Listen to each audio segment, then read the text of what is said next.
جی بالکل اجازت ہے، لیکن میں اس سے پہلے ایک بات ایڈ کر دوں سورہ کہف کے حوالے سے. صحیح بخاری کی کتاب و تفسیر میں اس حوالے سے حدیث پاک ہے، ایک روایت ہے کہ سورہ کہف کی پہلی 10 آیات حضور علیہ السلام نے فرمایا جو یاد کرے گا اللہ تعالیٰ اس کو فتنہ دجال سے محفوظ رکھے. اگر وہ اس کو پا لیتا ہے، اس کی زندگی میں آتا ہے، تو وہ مامون اور محفوظ رہے گا اور اہل حق کے ساتھ رہے گا. جو سورہ کہف کی پہلی 10 آیات، اور پھر جس طرح پہلے حضرت صاحب فرما بھی چکے ہیں کہ قیامت کے دن جو سورہ کہف کو معمول سے تلاوت کرنے والا بندہ ہوگا، اس کو وہ جب میدان محشر میں چلے گا تو اس کے ساتھ ساتھ ایک نور چلے گا، تو بعد میں اس کو بتایا جائے گا یہ نور سورہ کہف ہے جو تو دنیا میں تلاوت کیا کرتا.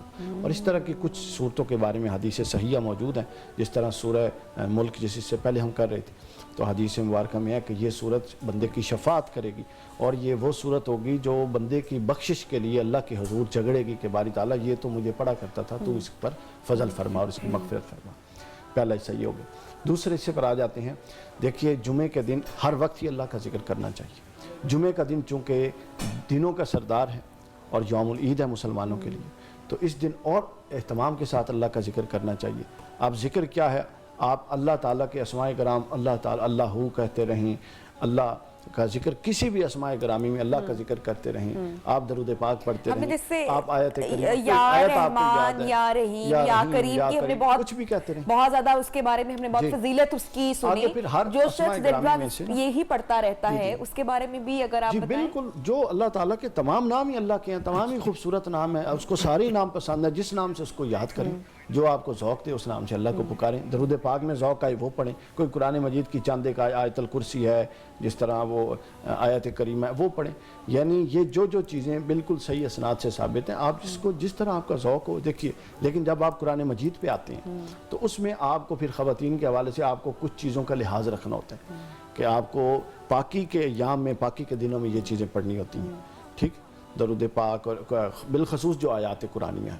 اس کے علاوہ جو اللہ تعالیٰ کے اسماء ہیں، اللہ تعالیٰ کا ذکر ہے، وہ آپ کسی بھی وقت کسی بھی حالت میں پڑھائی تو میرے خیال سے کی جا سکتی ہے. ہاں، قرآن کو ہاتھ لگانے سے متعلق تو ہم نے سنا. ہما صاحبہ اس پر آپ کیا رائے رکھتی ہیں؟ اگر آپ اللہ کا ذکر کرنا چاہ رہے ہیں تو کیا آپ ان دنوں میں خواتین کیا اللہ کا کلام نہیں پڑھ سکتی ہیں؟ دیکھیے اس میں یہ ہے کہ اس کو آیات کو آپ نے چھونا نہیں ہے. حاشیے جو لگے ہوئے ہیں، آپ سائڈ پہ جو پیجز ہیں آپ وہاں تک تو اس تک دسترس رکھ سکتے ہیں. آپ ہاتھ میں کوئی پین یا کوئی کاغذ یا کوئی چیز لے کر آپ قرآن کی آیتوں کو اس کے ساتھ تلاوت کر سکتے ہیں. مطلب زبان سے پڑھنا ممانعت نہیں ہے، کیونکہ یہ تو اللہ تعالیٰ نے ایک فطری عمل ہے جو کہ ہر ایک کے ساتھ منسلک ہے. تو اس دوران کیسے ممکن ہے کہ پروردگار ٹوٹلی ان ایام میں آپ کو عبادت سے دور کر دے؟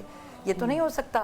تو عبادت تو آپ نے کرنی ہے، لیکن ہاں جو اس کے پروٹوکولز ہیں اس پہ آپ ڈینائی نہیں کر سکتے، اس پہ کمپرومائز نہیں کر سکتے. وضو آپ کریں گے، لیکن وضو کی اصلیت، اس کی احسنیت وہ نہیں ہوگی جو ایک پاکی کی حالت میں ہوتی. وضو آپ کریں جس سے آپ کی نجاست کم ہو جاتی ہے، اور اس سے پھر آپ ذکر الہی کر سکتے ہیں. ذکر الہی کریے، قرآن پاک پڑھیے. ہاں ایک تاکید ضرور ہے کہ وہ واجب سجدوں والی جو صورتیں آیات ہیں ان سے تھوڑا سا پرہیز کر لیا جائے. وہ بھی حرام نہیں ہے، مکروہ ہیں. اور بہت سے مکروہ کام آپ سارا دن کرتے رہتے ہیں، کھڑے ہو کے کنگھی کرنا، رات میں آئینہ دیکھنا، مطلب یہ وہ کام ہے جو کہ مکروہات میں آتے ہیں. تو وہ آپ کر رہے ہیں تو چے جائے کہ اس کو ہم مکروہ گردان کے قرآن سے بالکل قطع تعلق ہی کر لیں. اس سے بہتر یہ کہ ہم پڑھ کر اس کا ثواب حاصل کر سکتے ہیں. دعا مانگتے رہیں یا کچھ نہ کچھ ذکر اس کا نبی صلی اللہ علیہ وسلم کا اسوہ ہمارے لیے موجود ہے. حدیث پاک میں آتا ہے کان النبی صلی اللہ علیہ وسلم یذکر اللہ علی کل احیان. ہاں، صحیح بخاری میں کتاب الحیض کے اندر یہ روایت موجود ہے کہ نبی علیہ السلام ہر حالت میں اللہ کو یاد کرتے تھے، ہر حالت میں اللہ کا ذکر کرتے تھے. بلکہ ایک صحابی سے آپ نے فرمایا لا یزال لسانک رطبا من ذکر اللہ، آپ کی زبان اللہ کے ذکر سے تر رہنی چاہیے. یعنی ہر وقت آپ اللہ کا ذکر کرتے رہیں. سبحان اللہ ہے، الحمدللہ ہے، لا الہ الا اللہ ہے، اللہ اکبر ہے، یا حی یا قیوم ہے، یا حی یا قیوم برحمتک نستغیث ہے، لا حول ولا قوت الا باللہ عرش کے خزانوں میں سے ہے. تو ہر وقت اللہ کو یاد کرنا چاہیے، سوائے ایک دو موقعوں کے جب آپ واش روم وغیرہ میں ہو اس قسم کی کیفیت ہو. باقی کسی وقت بھی کسی بھی حالت میں مجید کا متن بھی پڑھا جا سکتا ہے. جی، زبانی تلاوت ہو سکتی ہے اندر، مطلب قلبی تلاوت آپ کر سکتے ہیں. اچھا، کچھ آدھا رزق کے لیے میں چاہوں گی کہ اکثر ہم اگر اس حوالے سے کوئی صورت آپ پڑھ سکیں، آپ وظیفہ کر سکیں، کوئی وظائف اگر آپ بتانا چاہیں. اس میں کوئی 30 کے قریب چیزیں ہیں جو رزق کی کشادگی کے لیے قرآن و حدیث میں بیان ہوئی ہیں. میں اس میں رائے آج کے پروگرام میں دے جاتا ہوں کہ اگر آپ مستقل اس پر ایک پروگرام رکھیں تو بڑا مفید ہوگا سامعین کے لیے، ناظرین کے لیے.